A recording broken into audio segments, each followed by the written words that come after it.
తప్పనిసరిగా నాడు నేడు పైన ఒక ఎంక్వైరీ ప్రభుత్వం వేస్తుంది. అంటే ఎలాంటి సందేహం లేదు. అగ్రిమెంట్స్ ఏంటి, గతంలో ఎవరికి ఇచ్చారు ఈ వర్క్లు, ఎందుకు పనులు సరిగా జరగలేదు, నాసరికైన పనులు జరిగిననేది పేపర్లో కూడా గతంలో వచ్చింది. దానిపైన తప్పనిసరిగా ఎంక్వైరీ చేస్తాం.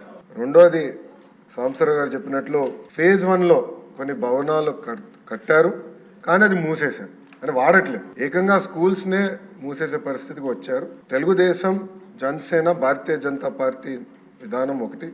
ప్రభుత్వ పాఠశాలల్ని మేము బలోపేతం చేస్తాం. ప్రైవేట్ పాఠశాలలకి ధీటుగా ప్రభుత్వ పాఠశాలలు తీర్చిదిద్దాలనేది మా లక్ష్యం. అందుకే చంద్రబాబు నాయుడు గారి నాయకత్వంతో మెగా డిఎస్సి కూడా ప్రకటించాం. ఉపాధ్యాయుల పోస్టులు కూడా భర్తీ చేస్తున్నాం.